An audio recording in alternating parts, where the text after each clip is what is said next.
Eh ben, je crois que c'est notre avocate du diable. Alors, j'ai pas de jingle, mais du coup, bah si, en fait, nickel. C'est ça, hein. C'était parfait. Ouais, ça peut être... Jugé coupable. Voilà. Je vais me casser la table. Pardon. Tu voulais tout casser tout à l'heure. Oui, voilà. oui, moi j'ai beaucoup d'agressivité en moi, vous savez. Alors, j'y vais. Je veux que tu te rapproches un tout petit peu du micro. C'est vrai, on m'a dit qu'il fallait que j'arrête de gigoter. Mais t'es comme ça, c'est pas grave. Non, je vais me tenir. Alors, ce soir, moi je dois vous faire un aveu. J'ai galéré de ouf à écrire cette 3e chronique. T'avais plein d'idées aussi. Ouais, c'est ça. Alors, qu'on se comprenne bien, en fait, j'avais plein d'idées pour l'émission.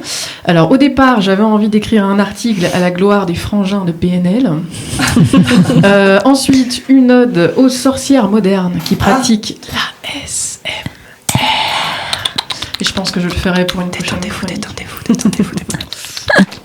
Il y en a qui vont, je pense que si on fait une chronique là-dessus, il y a des gens qui vont juste changer de radio. Peut-être, même moi je vais peut-être partir, tu vois. Ouais, s'endormir, ça va vite. Non, mais je pense que j'en parlerai un moment. Et puis ensuite, j'avais envie de faire une petite réflexion sur les limites de l'écriture inclusive. Et puis, en fait, j'ai été rattrapée par l'actualité.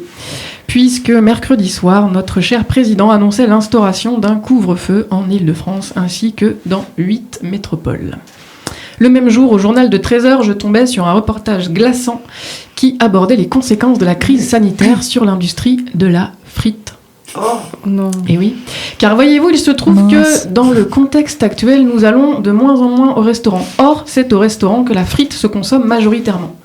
Résultat... Sauf pour les ch'tis, parce que comme je suis d'origine lilloise, on en fait beaucoup à la maison. Mais bon, bref, je te mais en fait, raconter mes vieux si tu sais. Ouais, mais grave. Mais en fait, je pense que je partagerai cet article passionnant sur parce que en réalité, ils expliquaient qu'il y avait encore des gens qui mangeaient des frites chez eux, mais que la majorité de l'industrie, elle était destinée au restaurant, et que du coup, dans les usines McCain, qui est le leader européen de la frite surgelée, les lignes de production sont quasiment toutes à l'arrêt.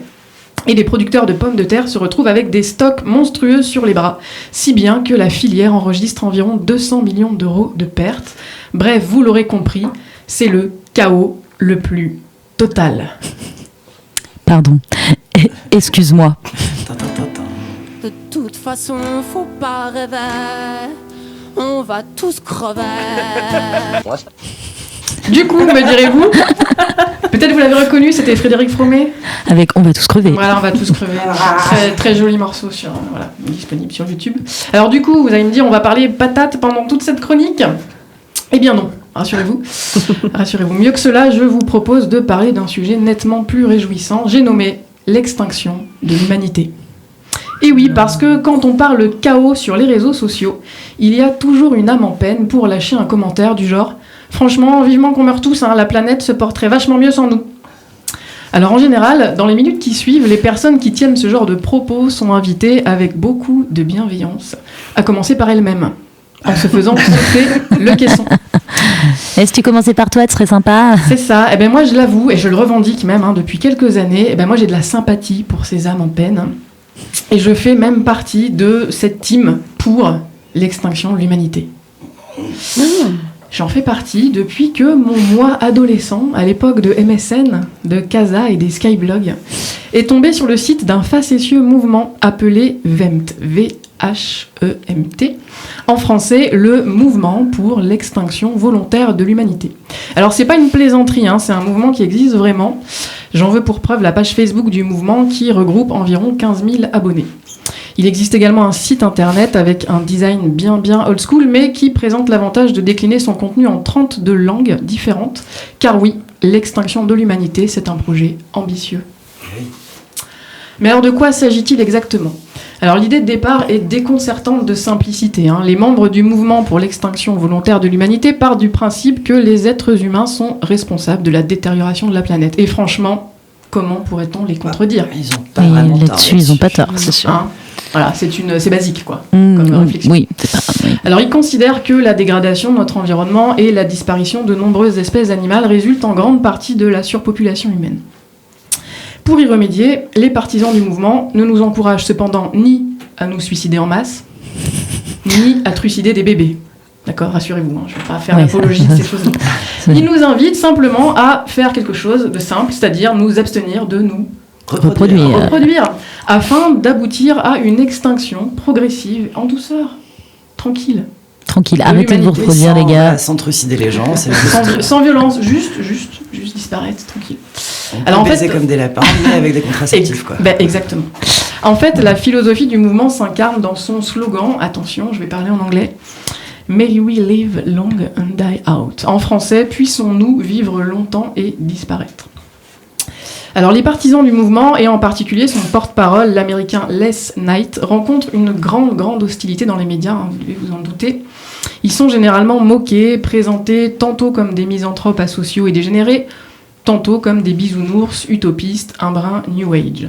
En tout cas, leur parole, elle est systématiquement décrédibilisée, comme dans cette interview disponible sur YouTube, où la première question posée au porte-parole du mouvement est la suivante. Last night, welcome.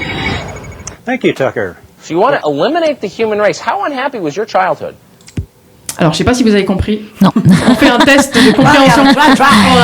C'était un peu rapide pour moi, je t'avoue. Moi, j'étais super nulle en compréhension orale en anglais. Et tu vas nous le dire, du coup. Mais je vous avoue, j'avais mis les sous-titres sur YouTube et du coup, j'ai réussi à comprendre. En fait, donc c'est un présentateur américain qui s'appelle Tucker Carlson. Je suis allée voir un peu sa biographie. Le mec est un soutien de Trump et tout. Donc, je vous laisse imaginer le gars. Et donc, en fait, la première... c'est un peu ça. Le mec est super gominé. Tout, voilà. Et alors, la première question qu'il pose, en fait, c'est... donc, il dit bonjour, machin. Et il dit, donc, vous voulez éliminer la race humaine ?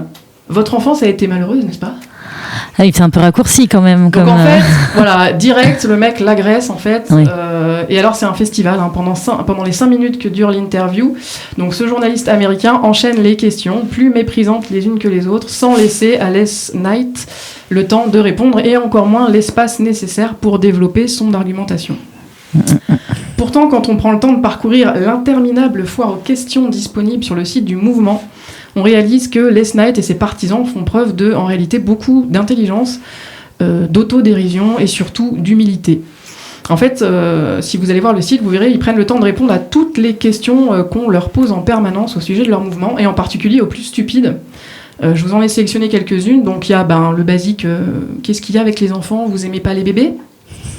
Il y en a un autre qui dit je suis super intelligent, ne faut-il pas quand même que je transmette mes gènes ? Ou encore, il n'avait pas le même genre d'idée, Hitler ? Alors, je ne vais pas développer ici les réponses apportées par les membres du mouvement, mais sincèrement, je vous invite à aller y jeter un œil parce que c'est plutôt rafraîchissant au niveau des réponses. C'est, encore une fois, je trouve qu'il y a beaucoup d'humour et d'autodérision dans leurs réponses. Alors maintenant, pourquoi j'en parle ? J'en parle parce que personnellement, cette philosophie ne m'a jamais semblé si farfelue que ça. Dans la mesure où, personnellement, je me questionne sur la légitimité de faire des enfants depuis que je suis en âge de pouvoir en faire. Techniquement, quoi. Et pour être tout à fait honnête, le fait de ne pas se poser de questions sur un sujet aussi fondamental me paraît quand même plus inquiétant que le fait de s'en poser. Cette phrase est peut-être un peu compliquée, non ? Ça va. Ça va. Évidemment. Alors, mon point de vue sur le sujet a grandement évolué depuis l'adolescence, où je me contentais d'un banal « les bébés, ça sert à rien, ça sent mauvais et tout ». Je vous rassure, j'ai quand même évolué. Ça fait caca. Non, mais voilà, j'ai quand même grandi là-dessus. Aujourd'hui, ce que je me dis surtout, c'est que faire un enfant, c'est une immense responsabilité parce que plus que jamais, nous avons conscience de l'état dans lequel se trouve notre planète et des différentes problématiques qui gangrènent nos sociétés.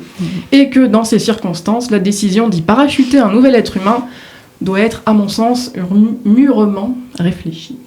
Du coup, je suis assez admirative, / déconcertée, voilà, je sais pas trop quoi choisir, devant la plupart de mes contemporains qui semblent parvenir à faire des enfants un peu sans y penser. Et je dis ça sans méchanceté aucune, je trouve ça franchement courageux, mais aussi un peu inconscient, c'est dire à quel point les forces du mal et celles du bien s'affrontent dans ma tête, mais ça on le savait déjà.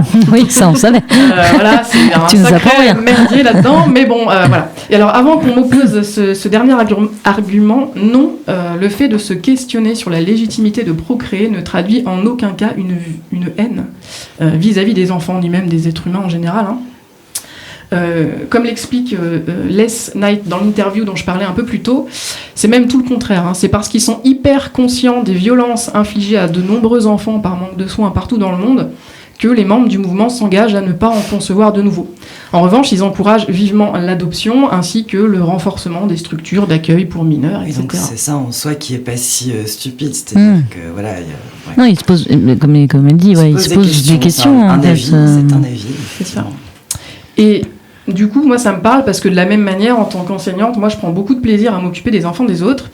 Je suis même assez fière de me dire que je contribue à en faire enfin, j'espère, à ma modeste Et les parents sont place. contents d'avoir des enseignants de temps en temps aussi pour souffler. C'est ça. C'est un beau travail. C'est ça. Et tout en étant, du coup, assez rassurée sur un point, c'est que s'ils deviennent des cons, tous ces jeunes, Ouais.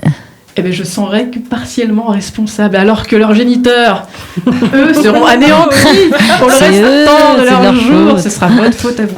Alors oui, parce qu'en fait, je suis un peu lâche. En fait, je crois sincèrement que c'est quelque chose qui me fait très peur. C'est-à-dire, je trouve que c'est vraiment une responsabilité très importante, quoi, de mettre un nouveau. Bien sûr.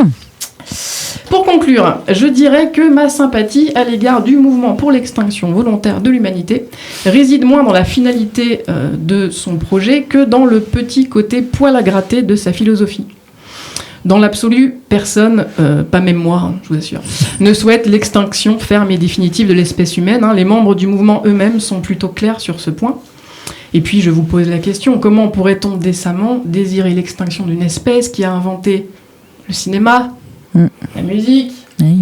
la médecine, la pédopornographie et la bombe nucléaire. Ouais, c'était une femme pour la fission. C'est vrai. C'est beau. Comment non, alors je plaisante, mais bon, en revanche, comme toujours, il me paraît tout à fait essentiel de continuer à bousculer les consciences, quitte à foutre de grands coups de tatane pas hyper subtils dans la fourmilière.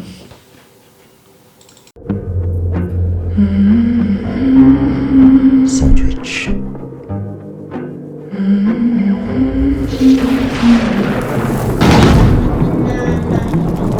Sandwiches.